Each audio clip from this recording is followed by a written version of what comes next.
সংবিধান সংস্কার নিয়ে সরকার যখন বিশ্বাসঘাতকতার শেষ প্রান্তে, তখন শিশির মনিরই একা শক্ত হাতে লড়ার সিদ্ধান্ত নিয়েছেন। যে নির্বাচনের কথা আপনি বলছেন, এটা আসন বন্টনের নির্বাচন, যেটাকে আপনি অন্যভাবে বলতে পারেন নির্বাচন নয়, প্রহসন। আসন ভাগাভাগি অলরেডি ফাইনালাইজের পর্যায়ে চলে গেছে, চূড়ান্ত পর্যায়ে। জামায়াতে ইসলামকে ৮০ আসন অলরেডি দেওয়ার জন্য হাতে পায়ে ধরে বসে আছে। অবশেষে আমাদের ওই সন্দেহটাই সঠিক হলো। বিএনপি এরকম করে হঠকারী সিদ্ধান্ত নিবে তা আমি স্বপ্নেও ভাবিনি। সালাউদ্দিন সাহেব বলেছেন যে কে পড়াবে, নাই, এটা এখানে নাই, কোথায় নাই, আট পড়েন নাই। তিনি তো এটা উল্লেখ করেছেন যে সংবিধানে থাকতে হবে, প্রথমে আগে সংবিধানে গৃহীত হতে হবে। তো সংবিধানে 2026 সালের 12 ফেব্রুয়ারি নির্বাচন হবে, এটা সংবিধানে ছিল? সংবিধানে গণঅভ্যুত্থান ছিল? সংবিধানে এত লোক মারা যাওয়ার পরে সরকার পালিয়ে যাবে, এটা ছিল? সংবিধানে প্রধান বিচারপতি পালিয়ে যাবে, এটা ছিল? সংবিধানে বাইতুল মোকাররমের খতিব পালিয়ে যাবে, এটা ছিল? জামাতের একজন শিশির মনির আছে যে একাই যথেষ্ট বিএনপির ভিত কাঁপিয়ে দিতে। শিশির মনির হঠাৎ করে গণ অভ্যুত্থানের পরে যেই গণভোট হয়েছে, সেই গণভোট অস্বীকার করাকে বিএনপির যেই কূটচাল হিসেবে বিএনপি গ্রহণ করেছে, সেটির বিরুদ্ধে আইনি লড়াই একাই লড়ে যাওয়ার সিদ্ধান্ত নিয়েছেন। এতে করে বিএনপির সকলের মাথায় হাত, কারণ শিশির মনিকে টেক্কা দেওয়ার মতো এখনো পর্যন্ত বিএনপিতে সেরকমের কোনো আইনজীবী সৃষ্টি হয়নি। তাহলে কি এবার তারেক রহমানের মাথায় বাজ পড়ল, নাকি হেরে যাবে বাংলাদেশের ছাত্র জনতা যারা জুলাইতে রক্ত দিয়েছিল? বিস্তারিত দেখুন আজকের এই ভিডিওর প্রতিবেদন থেকে। কি বলা হচ্ছে? এরকম করে হঠকারী সিদ্ধান্ত নিবে তা আমি স্বপ্নেও ভাবিনি। সালাউদ্দিন সাহেব বলেছেন যে কে পড়াবে, নাই, এটা এখানে নাই, কোথায় নাই, আট পড়েন নাই। তিনি তো এটা উল্লেখ করেছেন যে সংবিধানে থাকতে হবে, প্রথমে আগে সংবিধানে গৃহীত হতে হবে। তো সংবিধানে 2026 সালের 12 ফেব্রুয়ারি নির্বাচন হবে, এটা সংবিধানে ছিল? সংবিধানে গণঅভ্যুত্থান ছিল? সংবিধানে এত লোক মারা যাওয়ার পরে সরকার পালিয়ে যাবে, এটা ছিল? সংবিধানে প্রধান বিচারপতি পালিয়ে যাবে, এটা ছিল? সংবিধানে বাইতুল মোকাররমের খতিব পালিয়ে যাবে, এটা ছিল? তাহলে এসব কিছু মেনে নিয়েছেন, এখন এসে যখন সংবিধান সংস্কারের প্রশ্ন আসবে, এখন বলতেছেন সংবিধানে নাই। জুলাই সনদ কিভাবে বাস্তবায়ন হবে, গণভোটে হ্যাঁ কি না ভোট দিতে হবে, সেগুলো নিয়ে রাজনৈতিক দলগুলো তারাও প্রচার চালিয়েছেন, যখন আমরা দেখেছি। আপনি কি মনে করেন যে সেটা কিভাবে বাস্তবায়ন হবে, অর্থাৎ জুলাই সনদ বাস্তবায়নের যে পদ্ধতিগত বিষয়গুলো, সেগুলোতে সংস্কারের একটা বড় ঘাটতি থেকে গেছে? হ্যাঁ, এটাতে গতকালকে যা দেখলাম তত ফ্রাস্ট্রেটিং।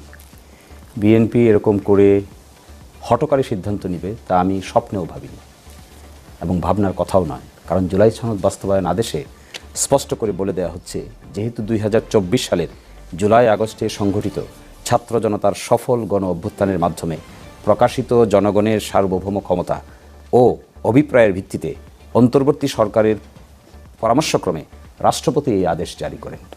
তাহলে এই আদেশে জুলাই এই সনদটাতে বাস্তবায়ন করার জন্য রাষ্ট্রপতি একটা আদেশ জারি করেছেন। আর রাষ্ট্রপতি যে আদেশটা জারি করেছেন, ক্ষমতা পেয়েছেন কোথায়? অভ্যুত্থান থেকে, কোনো ব্যক্তি থেকে না, কোনো সরকার থেকে না, মাস আপসার্চ থেকে। এর পরিপ্রেক্ষিতে তিনি আদেশ জারি করলেন। এই আদেশে বলা আছে 8 যে যারা সংসদ সদস্য নির্বাচিত হবেন তারা একই দিনে সংবিধান সংস্কার সভার শপথ গ্রহণ করবেন। এবং কে শপথ পড়াবে? শপথ পড়াবে সংসদ সদস্যদেরকে যিনি শপথ পড়ান, সংবিধান সংস্কার সভার সদস্যদেরকেও একই ব্যক্তি শপথ পড়াবে। দেখেন গতকালকে সালাউদ্দিন সাহেব বলেছেন যে কে পড়াবে, নাই, এটা এখানে নাই, কোথায় নাই, আট পড়েন নাই। তিনি তো এটা উল্লেখ করেছেন যে সংবিধানে থাকতে হবে, প্রথমে আগে সংবিধানে গৃহীত হতে হবে। তো সংবিধানে 2026 সালের 12 ফেব্রুয়ারি নির্বাচন হবে, এটা সংবিধানে ছিল? সংবিধানে গণঅভ্যুত্থান ছিল? সংবিধানে এত লোক মারা যাওয়ার পরে সরকার পালিয়ে যাবে, এটা ছিল? সংবিধানে প্রধান বিচারপতি পালিয়ে যাবে, এটা ছিল? সংবিধানে বাইতুল মোকাররমের খতিব পালিয়ে যাবে, এটা ছিল? তাহলে এসব কিছু মেনে নিয়েছেন, এখন এসে যখন সংবিধান সংস্কারের প্রশ্ন আসবে, এখন বলতেছেন সংবিধানে নাই। জনশিশু ঐকমত্যের জায়গায় তো দলগুলো সবাই যে একমত হয়েছিল সেটাও না, নোট অফ ডিসেন্টের কথা বারবার উঠে আসে এই আলোচনায়। প্রশ্নটা নোট অফ ডিসেন্টের না, প্রশ্নটা হলো যেগুলো একমত হয়েছেন সেগুলো কি করবেন? বাদ দেন আপনার note of dissent. Note of ডিসেন্টে আমরা ডাইনে বামে রেখে দিলাম। একমত যেগুলো হয়েছে সেগুলোর বাস্তবায়নের তরিকাও তো সংবিধান সংস্কার সভা। তো সংবিধান সংস্কার সভায় শপথ নিতে হচ্ছে কেন? একটা বড় প্রশ্ন। নর্মালি আমরা দেখেছি বাংলাদেশের সংবিধান পার্লামেন্টে 2/3 মেজরিটিতে যে কয়বার সংশোধন হয়েছে, এগুলো সব সময় পরবর্তীতে সুপ্রিম কোর্টে চ্যালেঞ্জ হয়ে অসাংবিধানিক ঘোষণা হয়ে গেছে। 5th অ্যামেন্ডমেন্ট অসাংবিধানিক হয়ে গেছে, 13th অ্যামেন্ডমেন্ট অসাংবিধানিক হয়ে গেছে, 8th অ্যামেন্ডমেন্ট অসাংবিধানিক হয়ে গেছে, তারপরে 16th অ্যামেন্ডমেন্ট অসাংবিধানিক হয়ে গেছে। ওগুলোকে পার্লামেন্টে পাশ করে নাই? অবশ্যই করেছে। এই জন্য আমরা চিন্তা করেছিলাম ঐকমত্য কমিশনে যে আমরা একটা সংবিধান সংস্কার সভা করব, আর ওই সংবিধান সংস্কার সভায় গৃহীত সংস্কারগুলো পরবর্তীতে কোনো আদালতে চ্যালেঞ্জযোগ্য হবে না।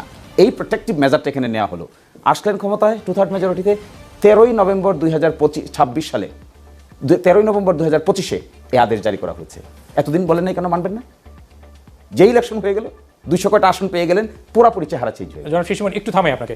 এই যে যে বলছেন যে সংস্কারের কথাগুলো, সেটা তো এখনো হওয়া সম্ভব, দেখেন কি সেই সুযোগ তো আছে? মানে সংসদ আইনে বলা হয়েছে যেদিন সংসদ সদস্যদের শপথ হবে, দেখেন আইন অমান্যকারীরা এরকমই হয়, উদ্ধত বঙ্গের লোকেরা এরকম হয়।